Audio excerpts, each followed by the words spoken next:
Good evening, comrades. Thank you very much for joining us tonight for another session of Why Marx. Tonight, we're having a look at the early Soviet women's movement and ask the question, was it feminist? Our main speaker is going to be Anne McShane, a Marxist, historian, and a solicitor, actually. And perhaps it's a good idea to start with a definition of feminism first. Hi, Anne. Thanks for joining us. Hi, Tina. Hi, everybody. Thank you for coming along to listen to me this evening. I'm hoping that I can develop our discussions around this question in a more meaningful way than often is the case. Anyway, so firstly, I just want to say a little bit about me. For those who don't know me, I've been involved in politics since in my 20s. I was living in Britain and I became a member of the CPGB at an early stage in the actually maybe 1987. Anyway, I had always been interested in the woman question. That's where I had come from. That's what was interesting for me. That's what I believed in, women's rights. And I never really found out much about what happened in Russia over those years. And eventually, when I was much older, I decided that I wanted to go and do some research to find out about the movement in early Soviet Union, whether there was a women's movement, how it operated, and what it stood for. And really, it was to me, and I've said this before, it was like finding buried treasure. I hadn't known that there was such an extraordinary, vital, interesting, innovative movement there. I had thought, like many others at the time, that the women's rights had not gone very far beyond the legal rights that had been enacted in 1917, 1918, and that there hadn't been much more than that. And actually, I found that I was very wrong.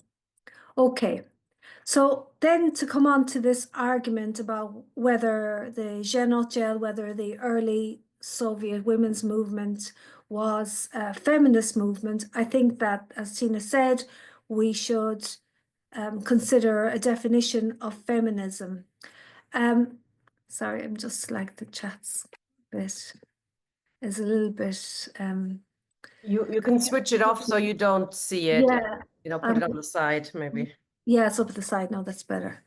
Okay, so to start with a definition, now I'm just going to start with a very simple definition of feminism as a movement or an agenda where women's rights are fought for, and that feminism can take all sorts of forms, that there can be Christian feminism, liberal feminism, radical feminism, and then, of course, the last two, which would be most relevant to us, socialist feminism and Marxist feminism. I would describe feminism as a sectional movement because it is for that 50% of the population, 51% of the population who are women in different contexts. So I would describe it as a sectional movement precisely because it does not stand, at least not immediately, for the rights of men or transgender people. Depends obviously on the last question, what type of feminism you're talking about, but in general, this is how I would describe it. I think that when we're talking about the early Soviet Union and like defining the women's movement there, that what we often do is see it through the prism of the most recent struggle for women's rights in when I mean the most recent, I mean the kind of most recent history of second wave feminism in the late 1960s, 1970s, and the early part of the 1980s. This was the time when women's rights came onto the agenda in the form of women's right to choose, women's participation in society as equal, the Equal Pay Act, women's movement in the civil rights movement in the United States, you know, all of the women's marches, Greenham Common, all of those struggles of that time are our most recent history. And I think that when we look at the history of earlier women's movements, then we tend to look at it through that. And in fact, many of the women who played a prominent role in the 1970s came from the left themselves. And this brings me to the point of the status of the women's question within the communist movement of the 1970s and 1980s. In all respects, in reality, it wasn't a question that mattered much to the leaders of many communist parties. Women were seen as ordinary party members, but often didn't have many rights. I mean, in the Communist Party of Britain, which split from the Communist Party of Great Britain in the 1980s, I remember going along to some of their book sales, and women were the ones that made the tea and cut the cake and served the men. And I believe that that was often the case in Communist Party branches. We had, of course, the development of Eurocommunism, and this basically was important in defining socialist feminism and Marxist feminism, insofar as, you know, many of the leading people in that, again, came from the communist movement, but they decided that they wanted to be feminists first and foremostly, and they looked at the history of the communist movement at that stage, because I think they didn't really know a great deal about earlier periods, and they saw that it was abysmal, and basically in that period, feminism and socialism, or feminism and Marxism, began to be like merged together, or I should say more correctly that feminism became attached onto Marxism, or became a corollary of Marxism. So basically, it really was something that worked, in my view, mostly for women. It was really women that would be Marxist feminists or socialist feminists. Now, I know that somebody's going to say to me, because it usually happens, that men could be feminists as well. But when I'm describing that movement, I think I'm pretty correct that this was mostly women.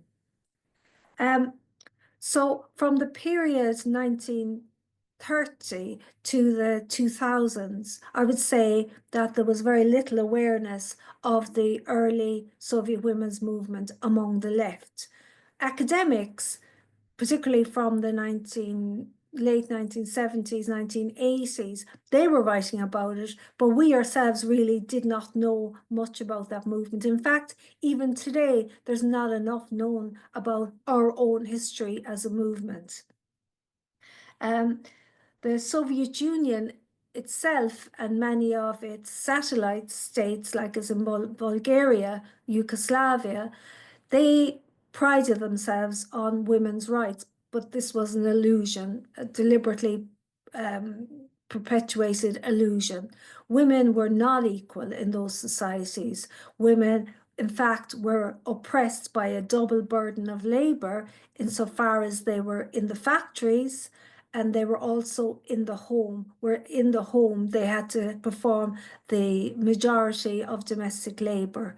And to the extent that they had rights like rights to childcare, many of these were something that was inherited from an earlier period, the early 20th century, when these rights were first fought for and won, and then were turned into something which benefited the state. So women's rights or women's rights to childcare had been fought for in the early Soviet Union.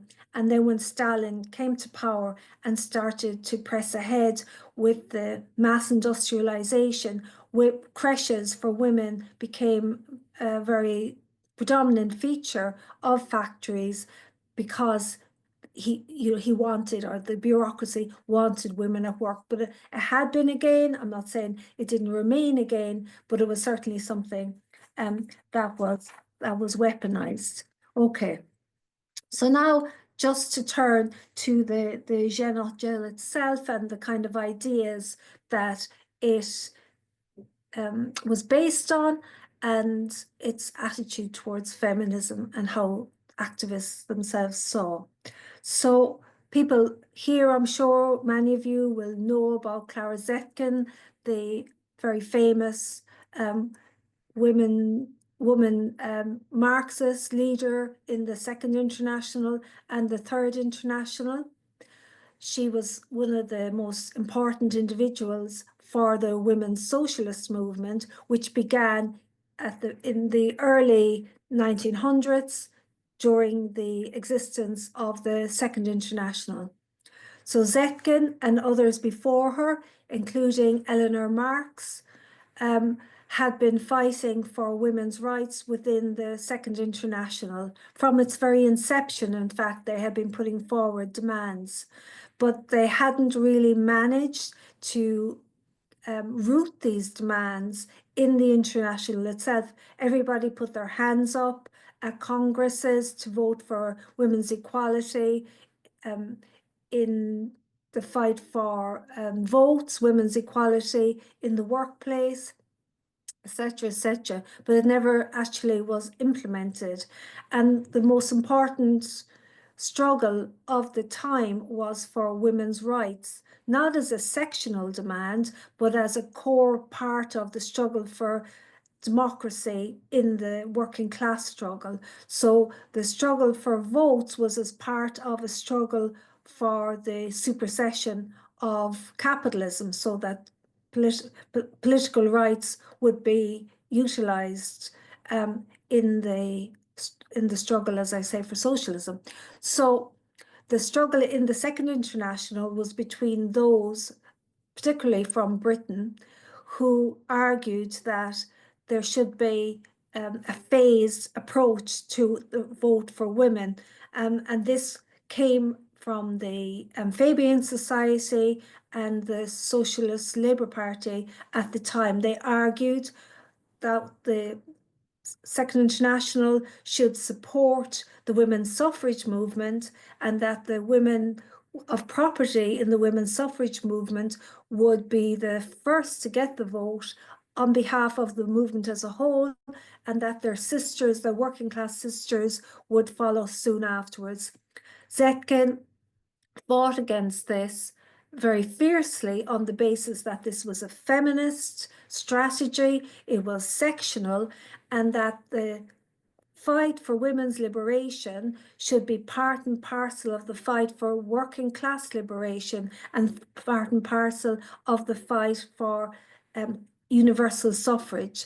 In fact, the other struggle at the time was with the Austrian SDP, who supported the vote for working class men as the first stage of a vote for working class women. So in a way, it was being sectional, but from a different angle. So they thought that was better, and in fact, many of their women members agreed that it was better that there would be the vote granted to working class men first, and then women could get it afterwards. In fact, there were very many negative approaches to women's involvement in politics from among men in the international, because they were seen as conservative and backward, and likely to vote for the right-wing parties rather than the socialists.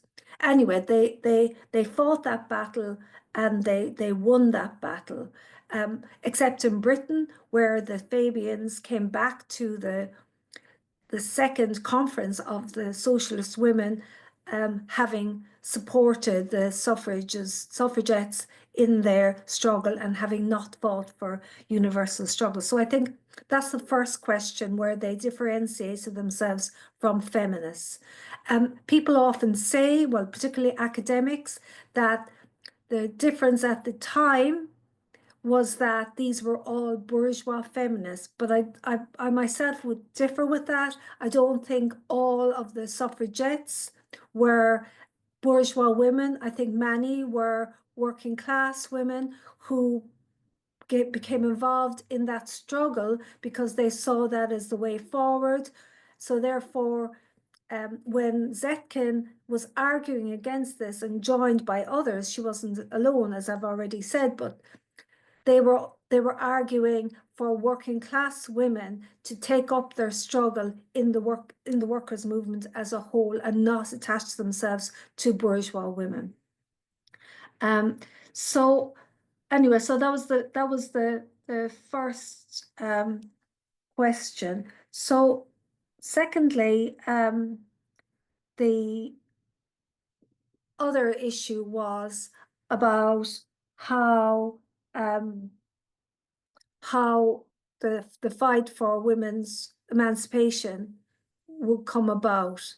This related to the question of organization.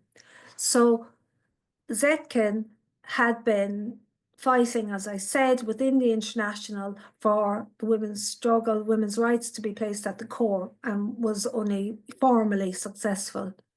Frustrated in the end at their lack of ability to make progress, she decided, along with Kollontai, to set up the Socialist Women's Conferences. This hadn't been her first choice. She had hoped that it would be accepted that by all concerned, because they all subscribed to Marxism, because they all subscribed to the ideas of Frederick Engels and August Bebel, who'd both written on the question of women's position within society and the need for socialization of domestic labor, etc., etc., etc. I'll just speak a bit more briefly about that in a minute. But in any event, they had thought that because this had all been formally agreed to, that it would happen, or at least they hoped. And so they got nowhere, and that's why they set up these conferences. So so just briefly to talk about the ideas of Engels and Bebel. So I apologize if people are already very familiar with this, but a man called Henry Morgan wrote a book in the 1800s based on research he had carried out as an anthropologist studying the Iroquois Indians in North America in the state of New York. So he studied this society, which was still a tribal society, to see what the relations were between men and women and within the society as a whole. Anyway, he came to the conclusion that early human society had been communistic, and that the role of women within that society had been equal, if not more important, that matriarchal relations had existed, and that families had been large entities within which women had, how can I say it, had a prominent role, like because the children were connected through their mothers, and women played of course the primary role in having children and rearing children when they were very small, but that men and women worked together, and that there was a division of labor that had meant that society was able to work in such a way that women weren't oppressed. And that, as Engels said in his book, which was based on Morgan as well as also Bebel's had been, was that the end of primitive communism had meant the defeat of the female sex. Now, since they wrote these books, based on Morgan. There's been a huge amount of research, and I would recommend anybody who's interested to look at the website of the Radical Anthropological Group, because of the work they've done and others, which shown that the early theories of Morgan were very accurate, and that early human societies were exactly matriarchal and communal. So what Zetkin took out of that, and what kind of taken the lead from Engels and Babel as well, was that the approach to the emancipation of women within socialism had to learn lessons that basically the tasks of society needed to be collectivized, and that meant that domestic labor and childcare all had to be made part of the responsibility of the collective as a whole, and that you needed on the day after the revolution to start to act on that with public dining, with childcare, collective childcare, domestic labor, with all of these amenities available to allow women to be part and parcel of society as a whole, and also for society to take responsibility for the things that had been left to women within the home. So this was something that, of course, was immediately important to women, but it was fundamentally important to the success of socialism. Indeed, like Zetkin and also women members of the Genotel continually argued that without women's full involvement, there could not be socialism. So anyway, so 1917, we have the first February Revolution, and the women in St. Petersburg, Petrograd at the time, came onto the streets on International Women's Day. International Women's Day, of course, being the day that had been set aside by the international movement on the initiative of the Socialist Women's Conferences. So they come out that day on strike against the war, against the conditions of employment, and for fundamental social change. These women, many of them, were not like just a kind of elemental force. They were not women that were ignorant of politics. They had been involved in struggles for many years, and Bolshevik women in particular had worked among them prior to 1917. Anyway, so after the October Revolution, immediately the legislation was passed stating that women were to be made equal in all aspects of Soviet society. So after about a year, many of the leaders of the Bolshevik women's movement were becoming very painfully aware of the fact that the law hadn't really had any practical meaning. So, of course, there's many reasons for that. And, the situation in the revolution at the time, the defeats, the civil war, all of these things are important, very important for us to consider in terms of their inability to make headway. But they believed that really the emancipation of women wasn't something that should be left to a later time when conditions were better, when the economy was good, etc. They believed that they needed to be part and parcel of all organizations of the working class from the very beginning, because that would define the nature of the revolution itself and the nature of socialism itself. So anyway, so because of the failure to make progress, they decided to hold a Congress, and this was a mass event in November 1918 in Moscow, where delegates came from newly formed women's committees right across the Soviet Union. And that organization itself decided to take immediate action to form commissions and begin to do some practical work in setting up childcare facilities, and other amenities.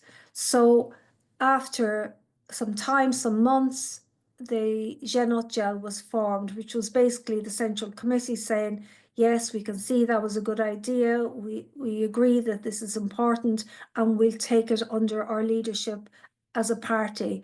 This was after years of resistance on the need for a separate women's organisation. Anyway, so the Gel was an organisation that battled for its existence from the very beginning. So one of the things that was a core problem for them was the fact that formally it was accepted and was part of the party, and indeed it was a department of the Central Committee, but in reality it was not treated seriously. So, for instance, the department would have a representative would go to the Central Committee, but they would be told that they had to sit in the hallway during the Central Committee meeting, and then when it came to the women's question, they would come in and give their report and have to leave again after that. So it was treated in a sectional manner. Another issue was, from the beginning, it was seen as a hindrance because it put in place factory inspections to protect women in the workplace when they're pregnant or when they had a baby, just in general. And their representatives were seen as a nuisance by the factory owners and by trade unions. I should say that among a number of really interesting initiatives was the creation of women delegate meetings. And this was an initiative of Ines Armand, who people may also have heard of. So the idea was to set up an organization that basically was responsive and was not did not have permanent structures. So these meetings were set up in districts and in factories, and women delegates would come together from different floors of the factory, and they would have discussions, they would take initiatives, as I've already mentioned, childcare, etc., laundries, and they would also um,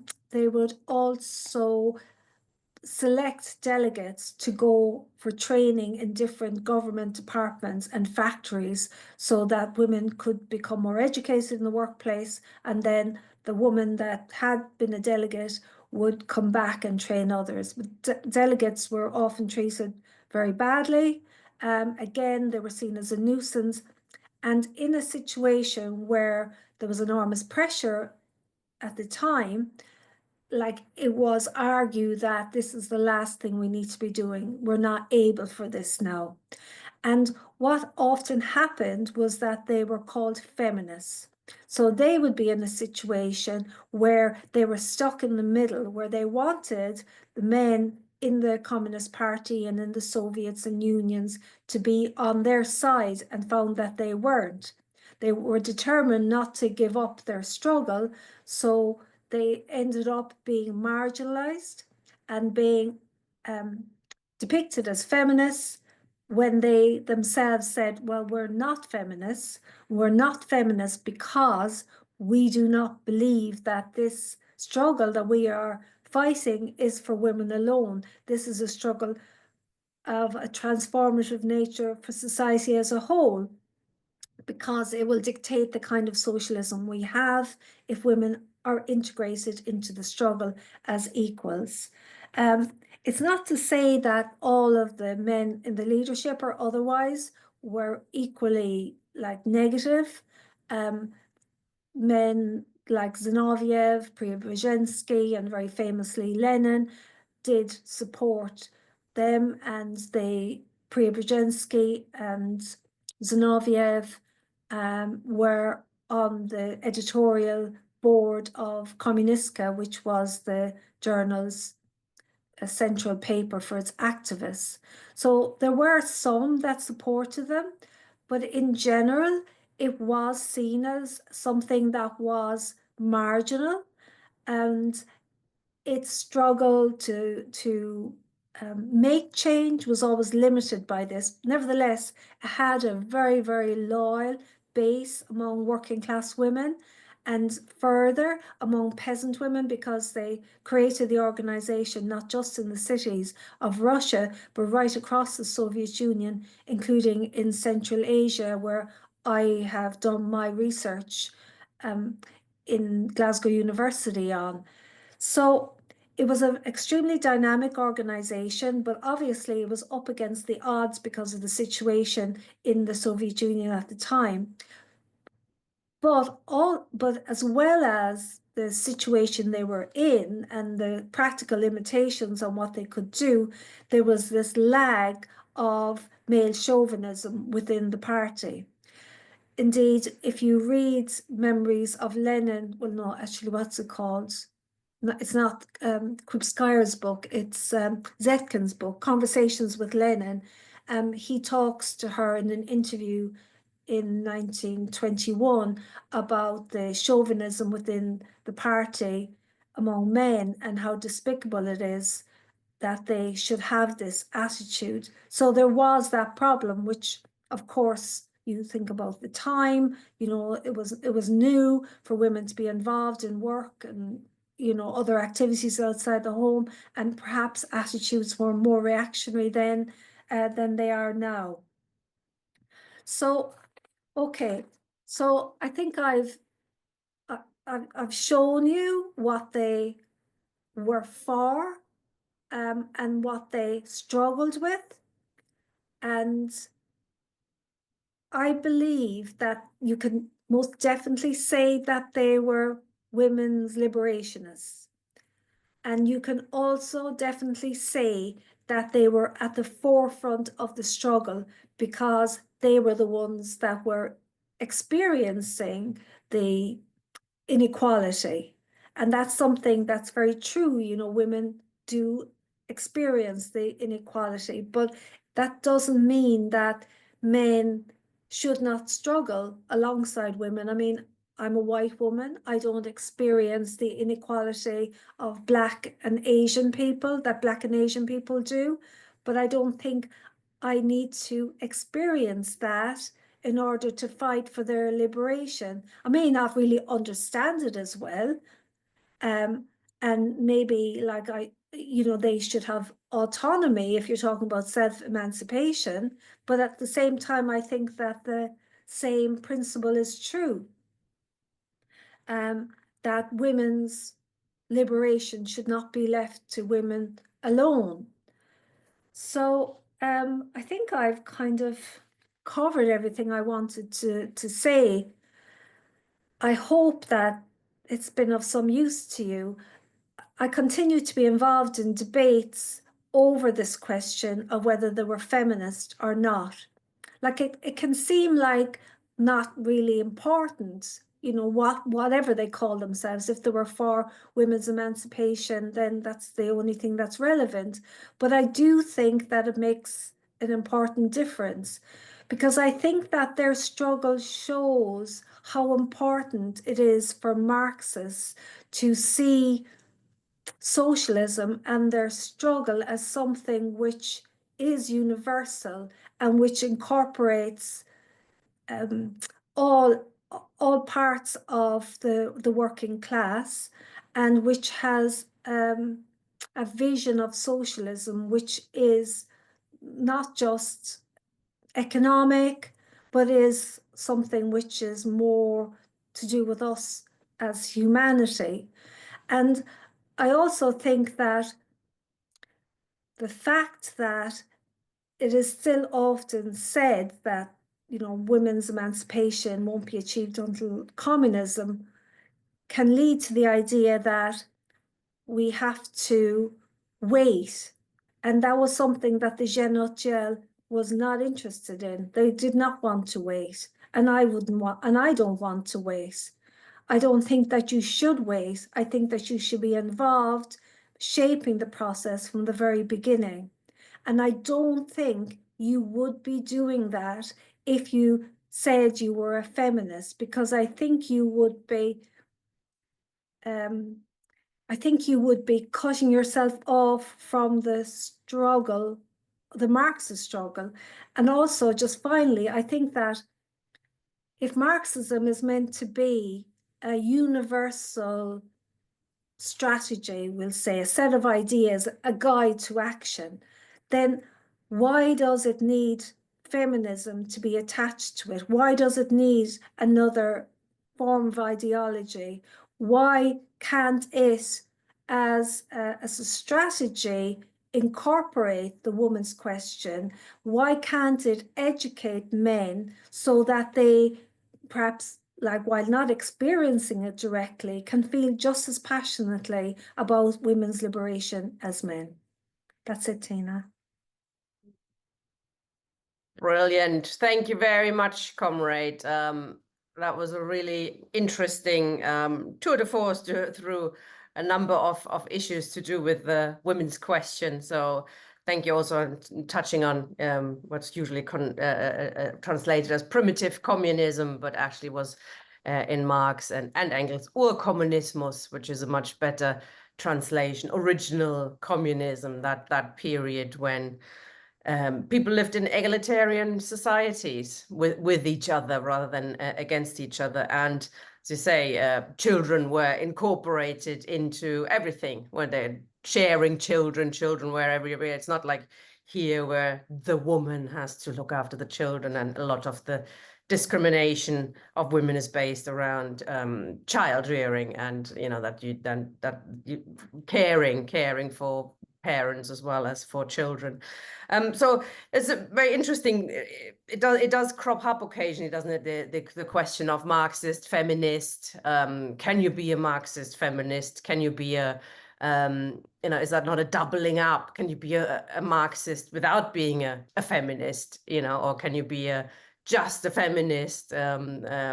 Without a real feminist, without being a Marxist. Of course, the latter you can easily do. And Clara Zetkin, you mentioned her earlier on, she was quite outspoken against bourgeois feminism. She argued against that. She argued against the movement that just wanted to, fight for the women, the propertied women, to have the right to vote and not, leave the workers aside for now. And she argued vehemently against that.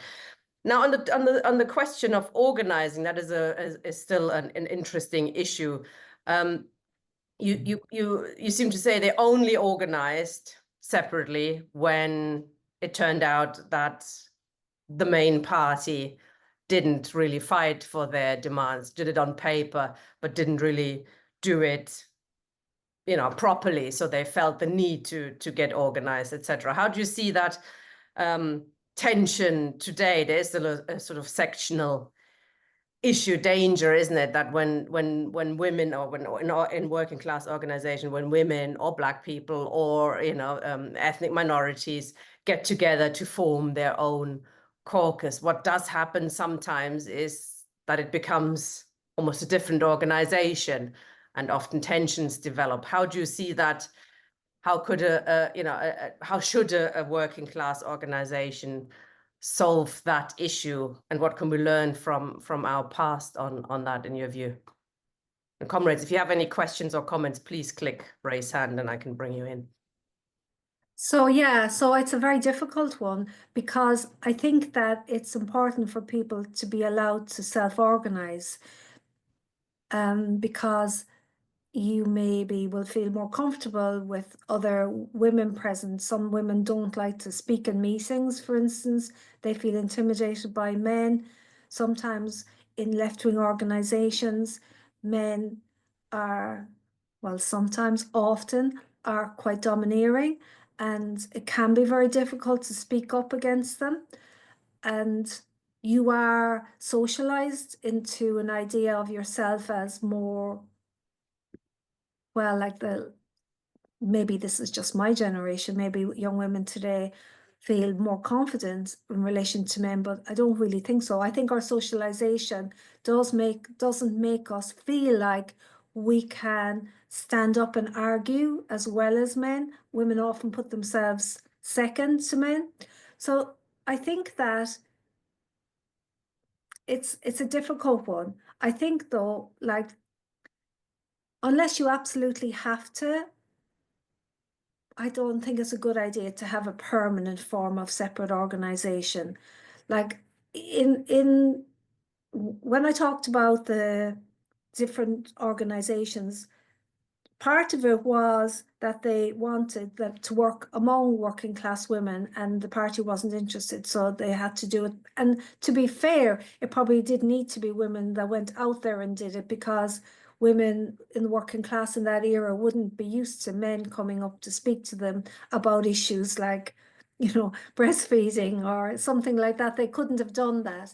And in Central Asia, where I studied, there was a practical need for women to be organized separately, because they were veiled women and they would not have been able to meet with men outside of their family. It was, would have been a huge social taboo.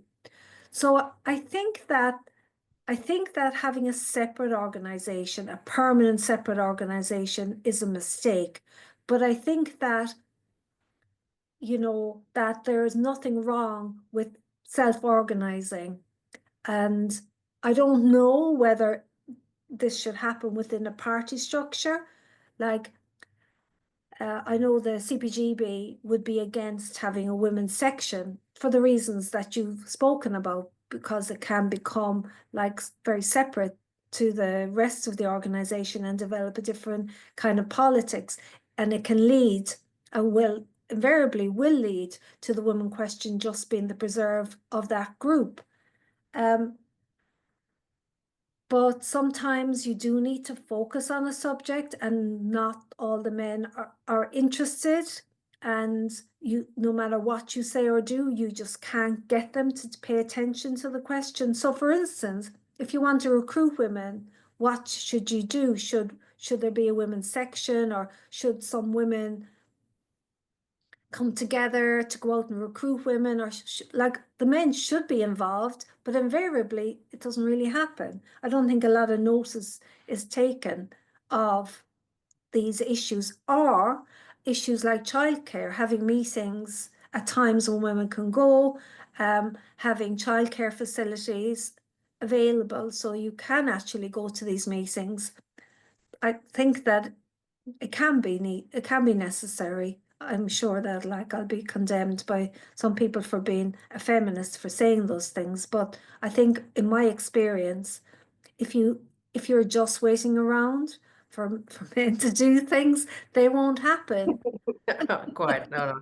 I mean, I do see sometimes the need for women could get together to, to formulate the part of the program, I guess, that affects your particular oppression.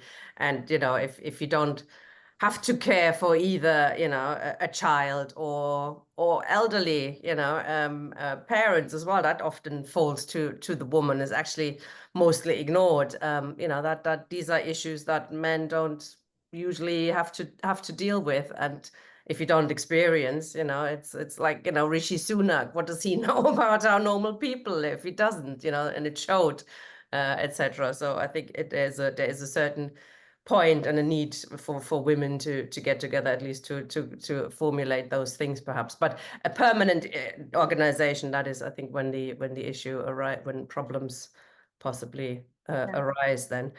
I mean, you touched on this in your opening, and that is another interesting question, isn't it? I mean, can we actually solve this, women's discrimination within capitalism, or is that actually something that can only happen within the transition to a society that is much, much more similar to the urkommunismus of the past, which is like an entirely different mode of production, entirely different way of living together, and doing away with everything before we can actually get back to a society like that. I mean, there's a tension, isn't there, between things we can do now. No doubt there are some things you can do now, but could we solve the women's question within capitalism, in your view? Well, no, I don't think you can, because, like, for a number of reasons, mostly to do with the fact that, women can't play a full role in society, number one. And also, like, it seems that although we have formal equality, and many women are in a much better position than they would have been, you know, in terms of my mother's generation, but you still have so many contradictions going on. Like, so for instance, you know, young women today have huge issues with how they look, how they are, how they measure up. Um, and like issues like sexual harassment, or, you know, other threats to women's personal lives have not gone away. So, like, in a way, it can be a more dangerous world, although you have more equality in a formal sense in work. So I think that you can't be emancipated once private property remains. So Mm. that's why I suppose, you know, communism, you have to have communismus to resolve those things. As Mm. long as we have private property, there's going to be privatization of domestic labor, and from that, the sense of women as the provider in society, not playing a full role as equals in society, being separated off and being really, yeah, being all of the things that can come from that, including the, what's the term, the kind of fetishization, you know, of like, you know, of women and sex, and the inequalities that I think abound for young women today in relation to those issues. Mm. And I Mm. think the at the heart of it, I guess, is the that the family today is not just, you know, oh, we love each other so much and that's why we all live together. It is an economic unit, isn't it? The family serves as a way, you know, to be exploitable, to make people, families exploitable by capitalism. So the fact that we're raising children for free, you know, not just for free, we're paying all the money to create new workers. You know, we're looking after the old in society, and the family is not just a loving unit, but it is an economic unit, and it is intrinsically linked to the way capitalism works and is run. And I guess that's why it has to be done away with that way. That is at the heart of women's discrimination, as well as of men's discrimination as well. Yes, like, so within the family, although the form of the family has changed, you know, there are many more single parents now than there would have been before, but still childcare is privatized. Still it is a resource for capitalism. Still it doesn't, like, even today, like here in Ireland, childcare is expensive and practically non-existent for many women, and they're not able to go out and, you know, take part in society because of that. And then women are stuck in low paid part-time work. So it has, yeah, all of those ramifications. And so, yeah, it's never gonna allow that to happen. Mm. It's never gonna take on responsibility Yeah. for social aspects of people's lives. So in that sense, I mean, it's, you know, the way we organize is, of course, you know, the way we organize now is a reflection of what we want to create in the future as well, isn't it? I mean, there are some groups who kind of, you know, we have the way we organize now. It's not political, you know. We might not allow disagreements. Might not allow these, you know, discussions. But the communists, and we were fighting for a society where all these things are allowed. Just in the here and now, we're organizing differently. I mean, that does create issues, doesn't it? That if we are saying, and I'm sure you have that view as well, that, you know, we have to behave now in the way that we want a different society to behave. You know, how can you solve in organizations the question of, you know, women's discrimination is a reflection, isn't it? We have seen it in the Labour Party. You know, it was not overrun by anti-Semites, you know. But of course, there were a few anti-Semites in the Labour Party, because it is how society is still working. You know, how can we build organizations? I mean, you've mentioned a few things, childcare, etc. But is it realistic to expect that we can build organizations where men, you know, behave better than the men outside society? How do we make them behave better in our organizations? Well, I suppose education really is the key. And I think that developing the ideas first set out by Engels and Babel would be an important feature of that. Like when Engels wrote the book, The Private Property in the Family, State Private Property in the Family, it wasn't something that was being put in place for all time. It was like him sitting down, looking at Marx's notes on it because Marx had died, and saying, here's some ideas that I think might be useful based on my research. And in Rabotnitsa, which was the women's paper that was set up by some Bolshevik women, what they took from it was, look, they didn't go back into all the details because it was a popular journal that was being produced at the time. And they said, well, what it has shown is that women and men's relationship has changed over time, right? We can form a new society, can come about in different conditions. So where was I? Actually, I think I've lost my train of thought. But so I think that it would be important for us to develop those ideas. I mean, it's actually kind of shocking that we haven't, like that most of the writing on the Genotgel is by academics who really generally hate communism and, repeat things about it, the organization that are just like not true. Now, some of them are better than others, but their approach is anti the Soviet Union or anti the Russian Revolution. And so I think like if you understand something perhaps more profoundly, it'll help you to change how you behave.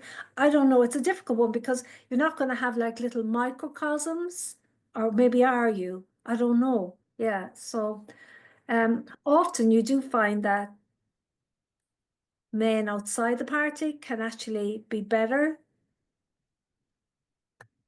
It depends on the nature of the organization, doesn't it? If it's a male-dominated organization, it won't be much good. But if women are very involved, it does tend to be a bit better. But again, that depends on what role they play. My only point is that I think that the issue needs to be integrated into our political program and forms of organization. Now, yeah. Absolutely. Ian. Good evening, Anne. Thank you. It's very interesting to hear you talk on this. I've heard you speak on it before, as you know, but every time there's something else that fascinates me. I, like you, was a student, well, a research student in the Soviet Union, in my case, in its sort of dying embers, as it were. The striking thing was just how bad it was for women. I mean, if the position for women in the West is bad, it was much worse for women in the former Soviet Union. And I was wondering, I mean, this didn't go unnoticed in the in the USSR, but I wonder whether was this a process of deterioration over time from your research? Because I mean, just to take an example, I remember people saying, "Oh, in the Soviet Union there are lots of women doctors," which is true, of course. But the problem was that the doctors weren't paid very well, and nursing is an interesting one. Only about 10% of nurses in Britain are men, but in the Soviet Union, I never met any. Oh, I met one. Sorry, he was the bloke who drove the ambulance on the psychiatric ambulance service in Moscow, and he was usually described as a feldsher, which has a kind of quasi-military feel to it as a doctor's assistant, unlike the obvious kind of a medbrat, medicinski brat, medical brother, which I never met a single one. So it was that point where it got worse and seemed to get worse for women, or was it? Can you still describe there being gains of the revolution for women? One of the things that struck me as well was the way in which the structure of peasant family life was transposed into Soviet family life. So 3 generations living in one small flat wasn't at all unusual, and that played a crucial economic role, because you needed a grandmother, and typically it was a grandmother because a lot of the men, because average male life expectancy for men was very low, and so it was typically a grandmother who would go out and pick mushrooms, or it would be the grandmother who would queue all day for stuff, and that played an important role in the whole kind of family life. And to what extent was it a peculiarly Soviet thing, or was it a peculiarly Russian peasant thing transposed into the Soviet sphere? Yes, that's all for now. Thank you. Thanks, Ian. Do you want to answer that, Anne, if you can? You don't. Well, I can if you want, it's just I saw somebody else. It's best, but I think it's best if you answer after each question is a bit. Oh, okay. So that's such an interesting point, Ian, about the crowded quartiers with all the family in there together. And the fact that like so much of what people still do is very like peasant, like, with the dachas and people going and bringing the fruit and whatever, they've grown there, coming back and making all these soups and sauces, but that could also be just the bloody poverty, the poverty that existed there.